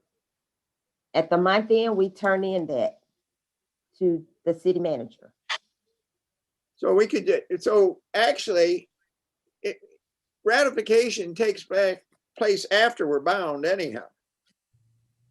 Exactly. Because our procedure says the council will ratify, but in effect, you're bound at the point when you sign that, aren't we, Winston? Yeah, well, Right. you could technically repudiate the contract at that point and walk away from it. And that's the one that I really think we need to understand that until the mayor and council says we agree to be bound here, you could walk away from it even after we've signed all of the paperwork and the money is exchanged hands. All of this stuff has happened. And that's why I think it's important that we actually ratify, that the council ratifies these agreements. And also similarly, the vendor's not bound because they could say, well, we signed this contract, but I changed my mind, and they can walk away from it and say, well, you're under a binding contract. Well, no, I'm not. Your mayor and council didn't even approve that. and only they can bind the city. And so it's important, we don't have a legally binding contract until the mayor and council agrees. And you can agree after the fact by ratifying it, but at that point in time, a choice presents itself, ratify or repudiate. And so so that's why I think the ratification is important. And it's not just a formality, it goes to core contract formation. Right. Okay, this is my ratify after the event. In some cases, we might be ratifying after the event has even occurred. Isn't that possible? Yep, absolutely. Right. Yep. That's exactly right. Because we've been doing these contracts for 30 years. And from my understanding, when we came up with the contracts, the legal department approved the standard contract. The only time we add an addendum if there's something else negotiated or changed within that standard contract. So why don't we just get information on addendums and then ratify the 10-day? Yeah, well, you just get the list of all the ones that were standard and their consent. Yeah. And then have us maybe even a second consent agenda for the ones that had any variation. And we're not going to question the variation either. That'll be consent too. And so you got 2 lists and that's it. I'd be venture to say that every single contract has got a little variation to it. Right, correct. So she would be doing the same thing on every single one. This person would like this person would like that. You know, we don't need to have a meal. We need to have. Right. How can we make this as simple as possible, Mercedes? We're doing it to be compliant with the law, to make sure that we're bound properly. Okay, can we get some time to think about it? Is that Review what it. you're going to say? Can I look at the reports that we can pull out of our system first? And then I can come back and tell you what we can pull out of the system. Good idea. Sounds good. All right. Okay. So Okay, we thank you. will, wanna table want to that? make a motion to reconsider at the 16th? Is that So right? moved. That's All right, second. That Is there a second? A second. Thank you, Councilman Allen. All those in favor? Aye. Aye. Councilman Taylor, I don't think I heard you. Is he still here? I mean, we could just give an exact. Okay, thank you, sir. All right. Okay. We'll get that straightened out in 2 weeks. Item 10B, Councilman Allen, this was your request to the agenda, considerations regarding term limits. And everybody, you know, when everybody was running for, not everybody, when 3 of us were running for election, everybody was talking and the groups were, in all wards, were asking us to consider term limits, the number of terms that a councilman or a mayor could serve. And I just thought it was a good time to bring it up and have a discussion and maybe make a decision or look at it a little bit further as far as and Winston, I guess you had some information on term limits that we're going to need a little help from the General Assembly, correct? Yes, ma'am, and yes, sir. It would be not an amendment to the charter that we could make by home rule in as much as it changes the form of government. And so we would have to get that change approved by the General Assembly to change the charter. And I would say, if it were the will of the mayor and council to pursue that charter change, while you're in there under the hood, you may want to adjust some other things as well. But the precise answer is yes, we would need to get that a term limit changed to the charter approved by the General Assembly. Okay. not, that would, home rule does not, it doesn't cover that? No, sir, because whenever you quote unquote change the form of government, you cannot do that by a home rule. What a change the form of government, it means precisely if you're going to change terms or the length of office, the form of government, certain changes that are well fleshed out in the case law require an amendment to the charter by the General Assembly and not by home rule. And in my opinion, this would be a classic case of what that would be, a change that you could not make by home rule, but rather you would have to go to the General Assembly. All right. Councilman, I have a statement to make. When you brought this to the body, you said everybody was running on it. So I looked at all of the campaign literature. There were only 2 candidates running on term limits, just for the record. That was Pamela Gay and John Duke, just for the record. Oh, okay. I mean, I know it was discussion at every meeting that I think that I was out at, people talked about, so. Okay, but I think Winston answered our question. If we can't do anything, I mean, we certainly can. I mean, we can ask our representatives to get this change done when the legislature reconvenes. So if there is a desire amongst the body, and I'm certainly supportive of it, but the 4 of you do the votes. Let me give you my opinion on it, and All right. everybody can jump in and give their opinion. All right. My opinion would be, if you're going to run for council, you ought to be willing to sign up for 2 terms, minimum. There's no way to enforce you to do that, and the voters may change that on you, but you ought to be willing. If you're going to do it, don't just do it for a lark. When I say council, I mean mayor and council, of course. And secondly, I think after 3 terms, it's time for a change. I'm in my 4th term right now. Councilman Wyatt was in his 4th term. I wasn't planning to run again. And I ran because of the transition, what was going on with 6 West. We hadn't gotten as far as we wanted, and somebody convinced me on staff to run, and I did, and I won. And I'm not running again. I made that clear to everybody. But I think 3 is probably a good limit. I wouldn't go more than 4 at absolute maximum. I think if after you're on too long, you get too entrenched, you get, I don't know, maybe stale. I don't feel stale, but I expect I am. Councilman Clay, you are fresh as ever.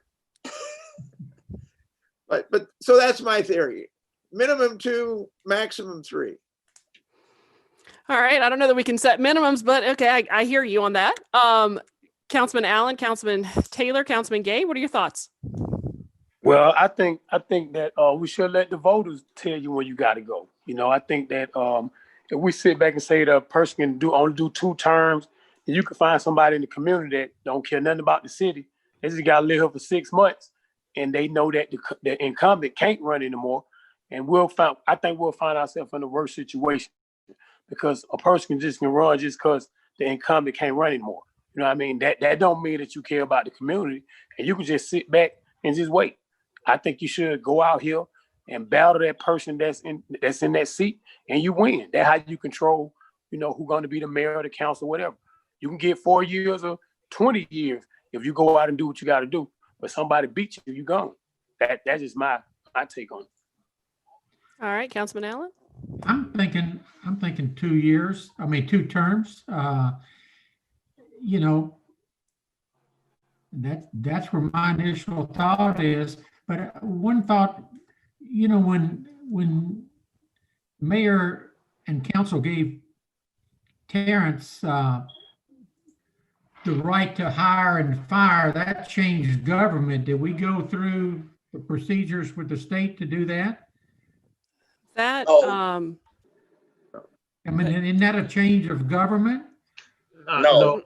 No. No, sir. It was a clarification to the charter, essentially. So therefore, it did not require the processes noted. Oh, okay. I just remembered it, but I just was thinking that would change. Ken, just to clarify something, I didn't mean, my position is the term limit should be 3 years. 3 terms. When I said 2 years, I simply meant that it would be good if someone's going to run, that they be willing to run for 2 terms. Mhm. That's all. No, I'm just thinking 2 terms, max is what I'm thinking, Yeah. Okay. Then when you and I disagree on that, I think 3 you could go for 3. I could go Councilman for Gay? 3. Oh, okay. You could go for 3. Councilman Gay, your thoughts?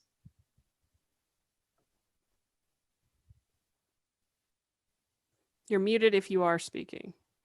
I can't see you. Where'd he Go go? 2, settle for 3. Yeah. Looks like we've lost Councilman Gay. Okay, let me move him back. Stand by. Okay.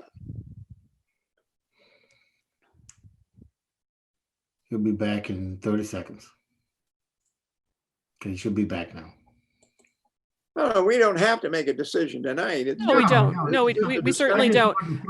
don't. I just wanted to give everybody an opportunity to speak about it. Councilman Gay, you're muted. We don't have to make a decision, but my feelings is that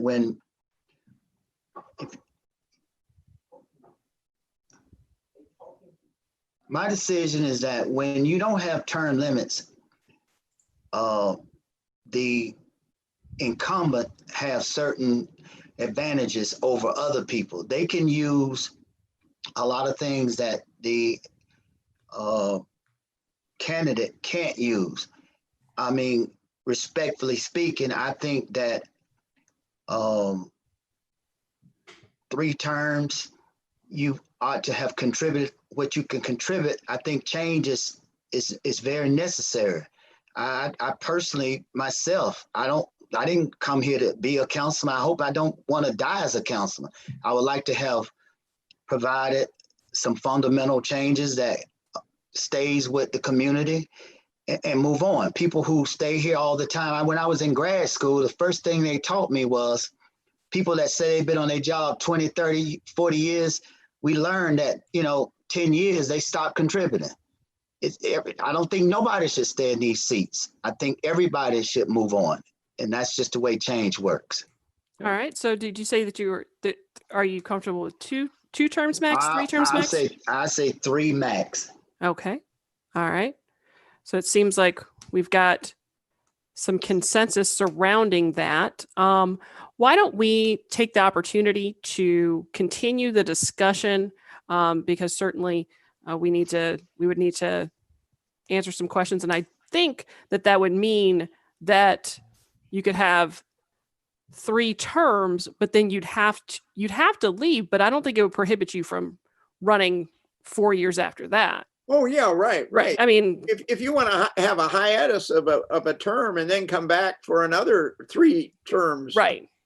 It's just to break that chain that Councilman Exactly. Gay is talking about, the entitlement, the advantages that you have of having been in the job so long. Sure. It gives you an advantage against your incumbents. I also want to say, if we get ready to go to the General Assembly, we all, just me talking, we need to talk about increasing salaries. I mean, I can't speak for anyone else, but, some elected officials add a lot of value, a lot of intellectual knowledge, a lot of time, and the salary is just not commensurate to what they provide. Some don't need to be paid a dime. But I think if we're going to go to our elected officials, we need to talk about some other legislative changes other than the term limits. Given our current financial situation, I don't think that we're in a position to do that.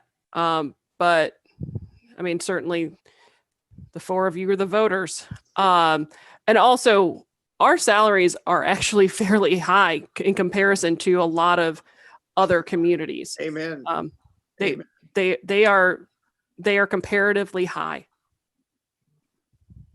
But I think, Mr. Denmark, you said it, that we have the opportunity, if we're going to go to the General Assembly, to knock out a few things. So could you be prepared at our next meeting to discuss some of the other things that you might identify, and if there are other things that the other members want to tackle? Let's see if we can get that done in one fell swoop.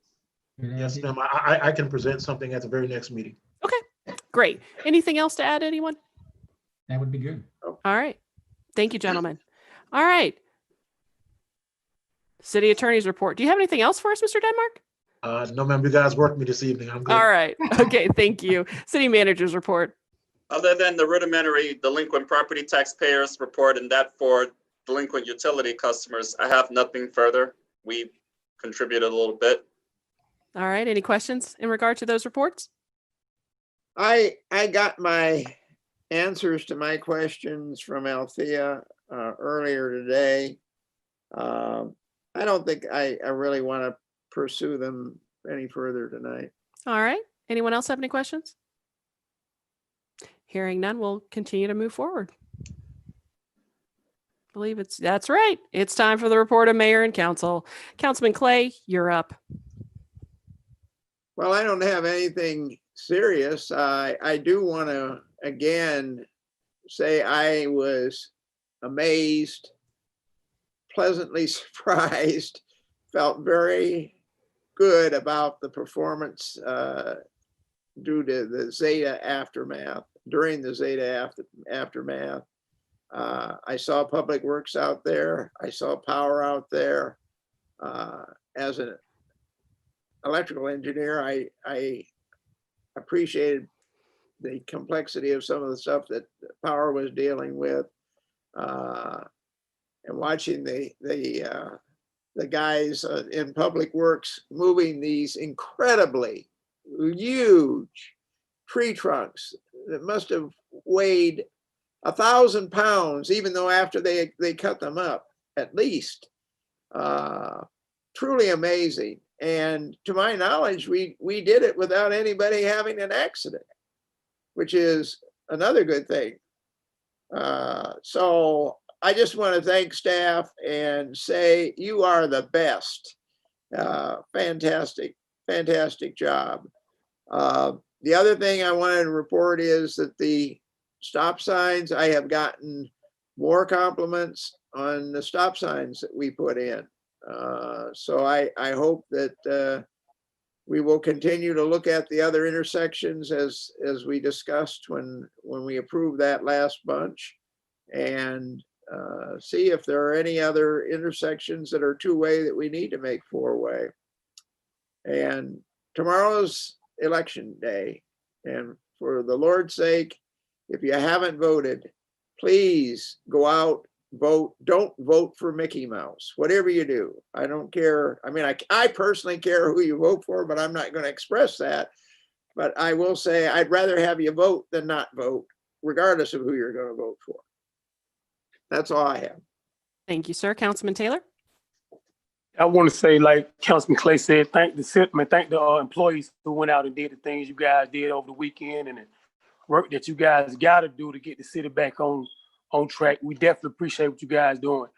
And I have one other thing. I don't know about you guys, but I don't understand why we're doing this executive session if we're going to have all this stuff leak out before we get an opportunity to talk about what's going on. I don't want to be a part of it if we're going to continue to allow somebody to run their mouth about what's going on before we get to talk about it. It just don't make sense to me. I just don't, like I say, I don't think I want to be a part of it if we can't keep our mouth shut before we even talk about different things. You see what happened with the citizen comments. You know, the citizens knew what was going on before I knew what was going on. You understand? This doesn't make sense. So especially when it's misinformation. Exactly. You know what I mean? You giving out all this bad information and making us all look bad. And I just think something got to be done about it. I just don't want to be a part of it. All right. Thank you, Councilman Taylor. Councilman Allen? First of all, again, please get out and vote if you haven't done that. You know, we need to do that. Echoing everybody else, you know, the city workers, the power police, the fire, the public works, utility. I mean, everybody did a fantastic job. And, you know, we don't need to, I don't want us to forget that they do this every day, not as much as they did, but every day. I mean, they were out today replacing water main breaks and other things that go on every day. So I want the citizens to remember that this is something they do every day. So I'm very, very proud to be a part of the city and what they did. We had a speech contest on the 24th, and we had a bunch of kids. One of them, if you can see the button, let me get it up there, was a first grader, did a fantastic job.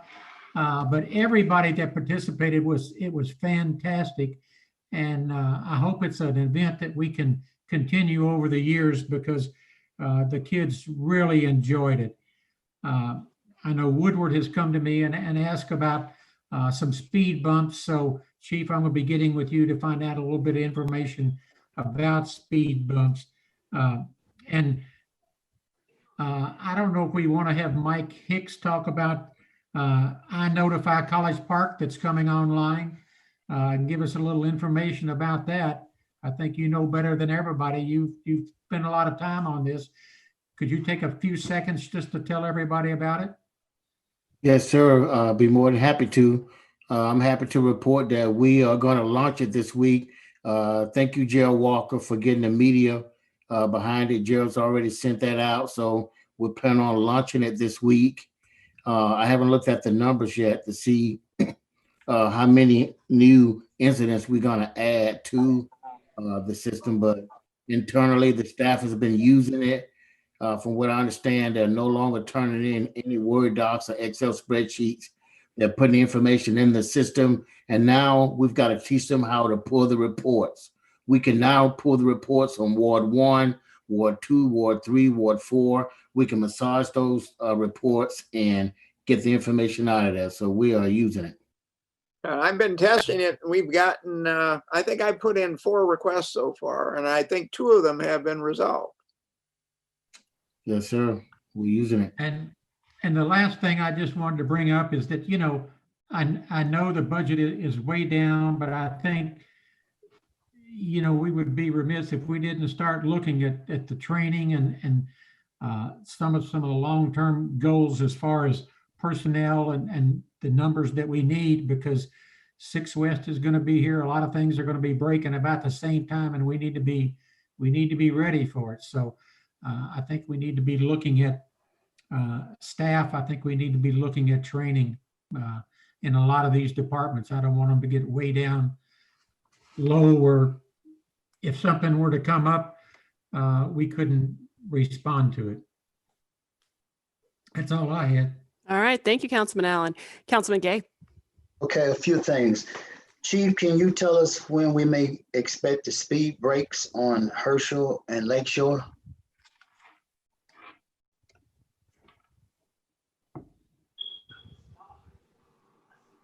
Councilman Gay, we're looking at about 4 to 5 weeks at least.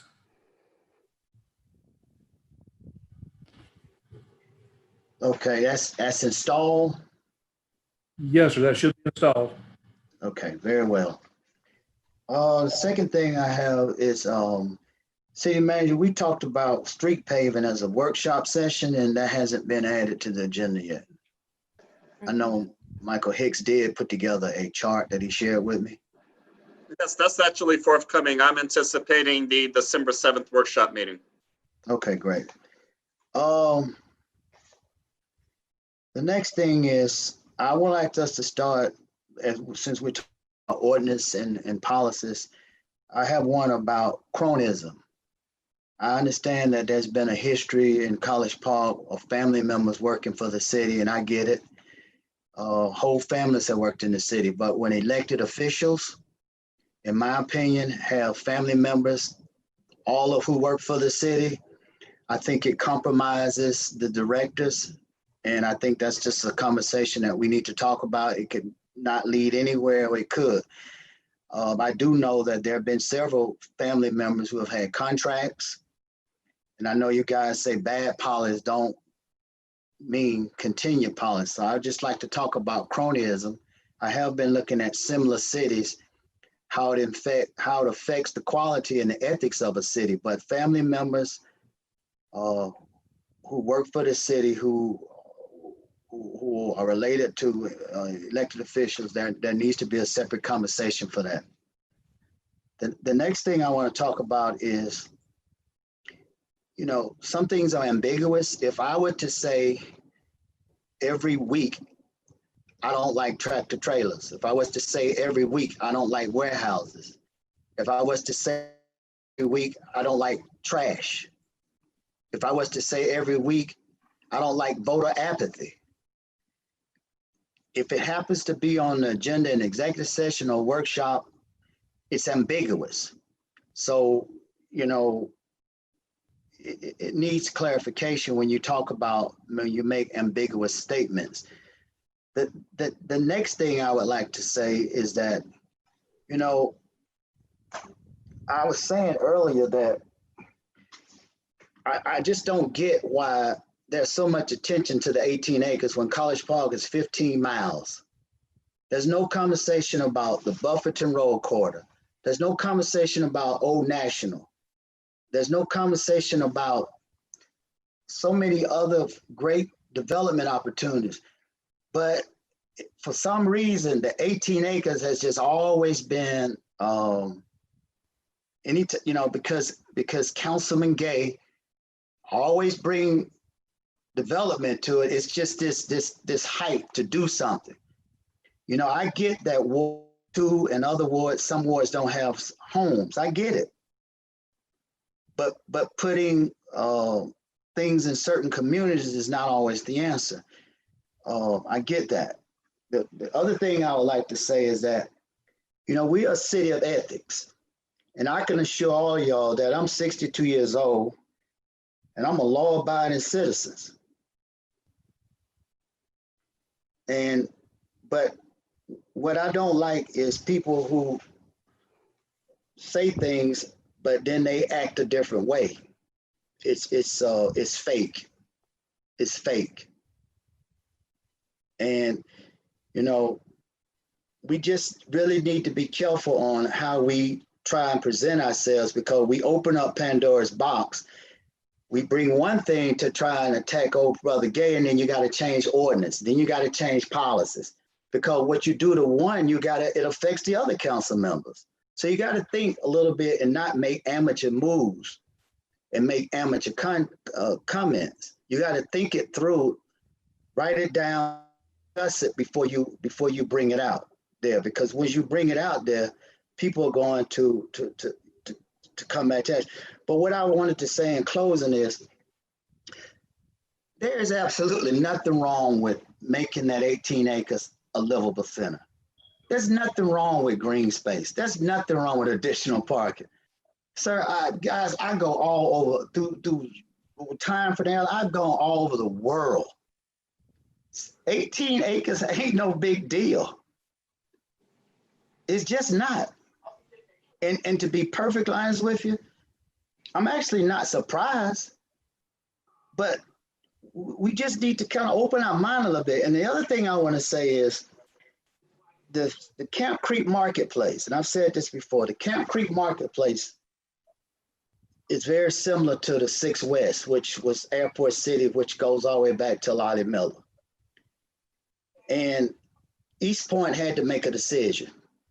And the leadership said, you know, we're not going to develop this in-house.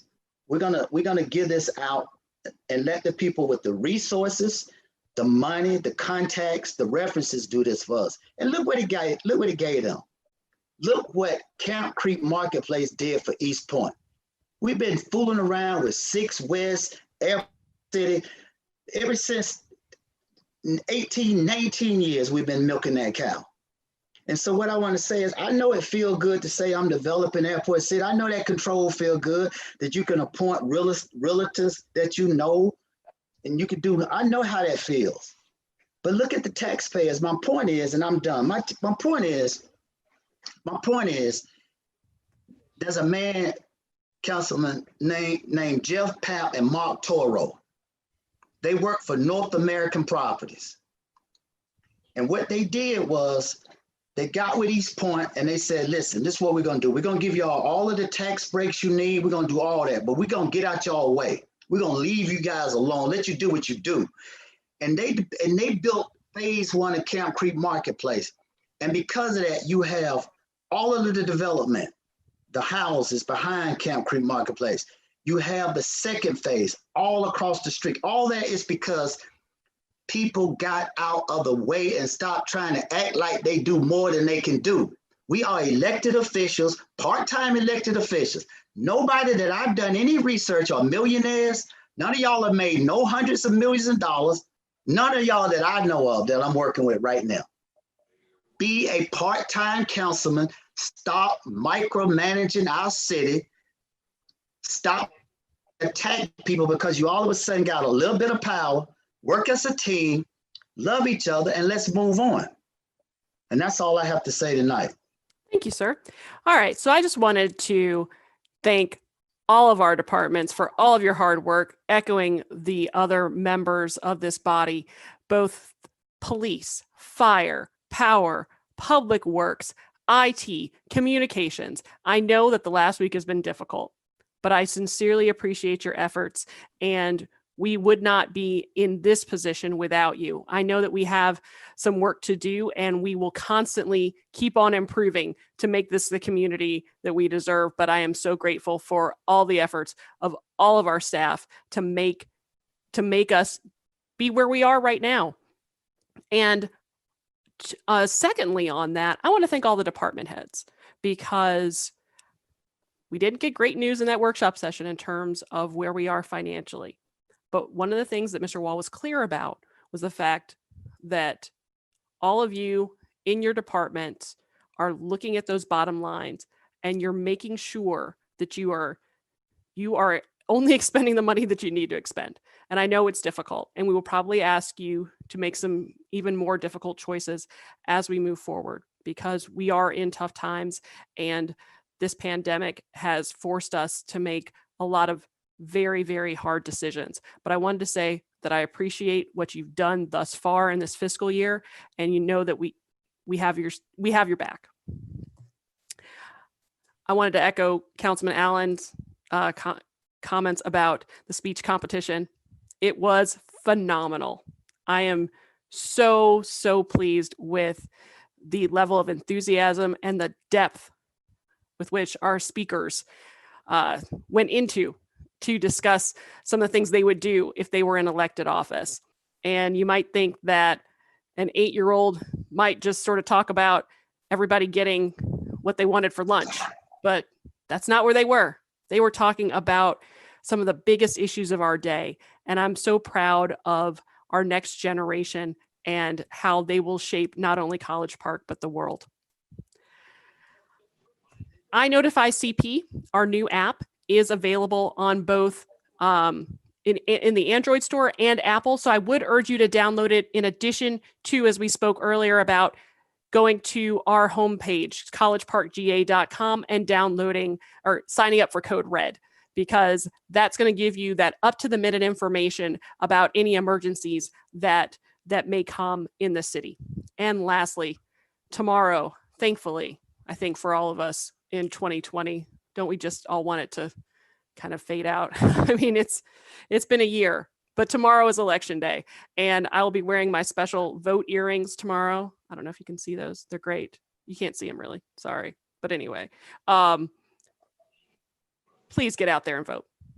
If there's anything that you need, but make sure that you know where you're going to vote before you go.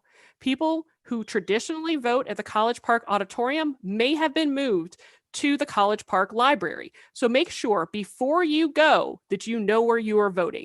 You can go to mvp.sos.ga.gov. Fill in, it's my voter page, and you fill in some information, and it'll tell you where you need to go if your precinct has changed. I would strongly encourage you, if you are voting tomorrow, make sure you check that website before you leave. And that is all that I have. So we need to approve our executive session minutes. Is there a motion? Moved. Is there a second? Second. Thank you, Councilman Taylor. All those in favor? Aye. All right, that was unanimous. That passes. We are at 9:34 p.m. adjourned. Have a great evening, everyone. Take care. Good night, ladies and gentlemen. Good night.